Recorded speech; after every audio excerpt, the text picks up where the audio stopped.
In this video, you will learn how to solve proportions. Being in proportion means that two ratios or two fractions are of equal value or equivalent. For example, 1 to 3 and 2 to 6 are equivalent, so they are in proportion. 1/2 and 2/4 are also equivalent, so they are in proportion. We're going to look at some of the relationships you can find in proportions.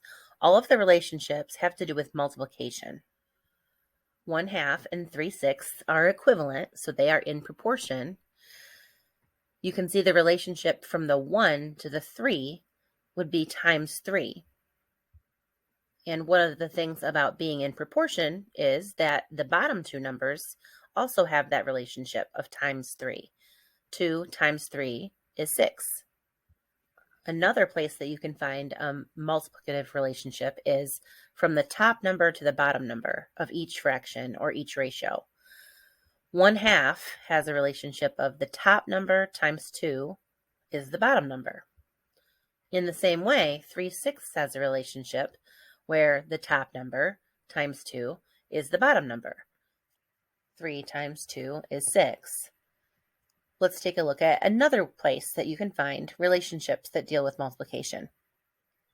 The two opposite corners, when they're multiplied together, are going to be equivalent to the other two opposite corners. So 1 times 6 and 2 times 3 should be equivalent. So is 1 times 6 equal to 2 times 3? 1 times 6 is 6, and 2 times 3 is also 6, so they are equivalent. There are several relationships in proportions that we can use to solve proportions.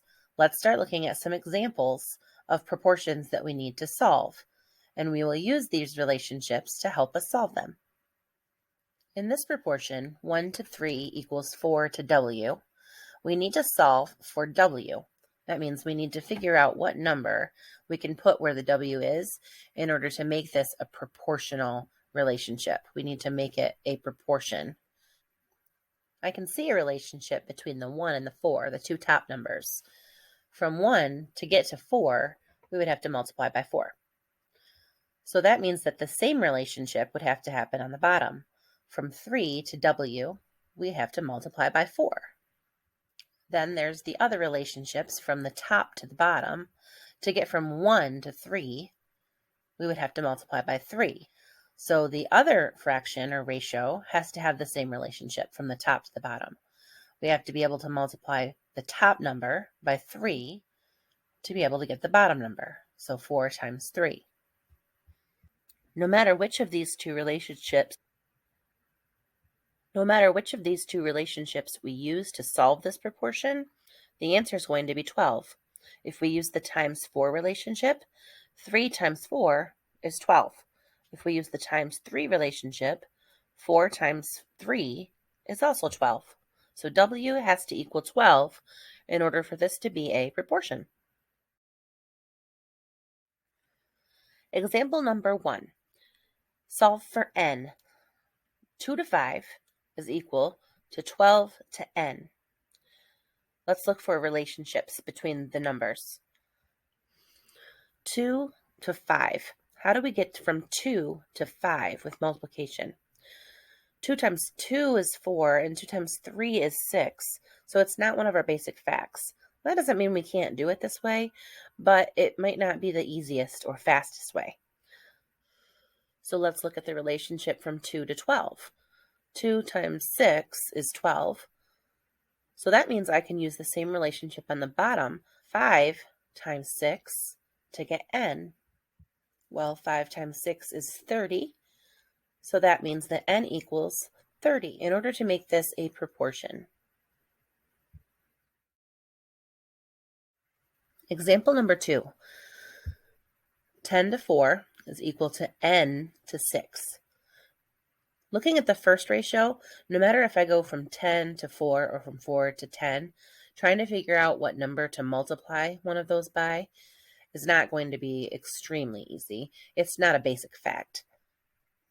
And I run into a similar situation when looking from 4 to 6. 4 times what is 6? So it's not a whole number. It's not a basic fact. So neither of those relationships is going to be the most helpful.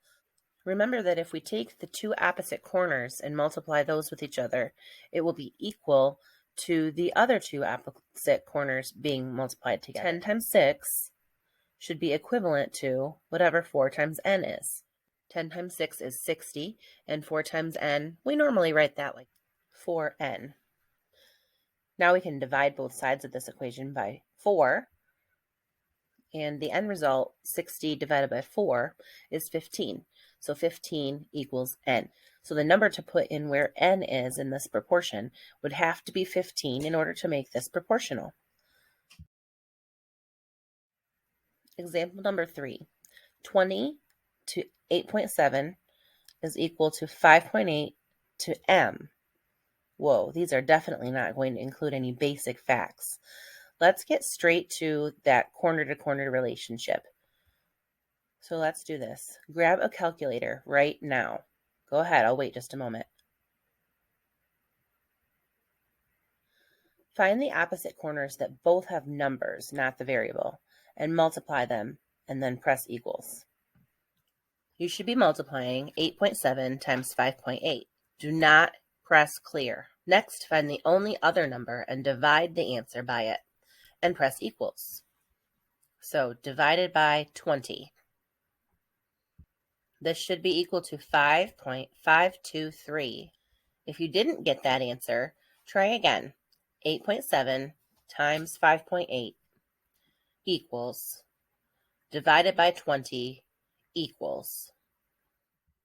This is the method that always works. Sometimes you can figure them out mentally just by figuring out what you're multiplying by. Sometimes it's not quite so easy. You need to have to think a little bit harder. Other times, go ahead and go to this method. Find the two numbers that you do know that are in opposite corners, multiply them, hit equals, and then divide by the other number. Multiply by the two corners you know, and divide by the other number. Now you should know how to solve proportions. Thanks for watching.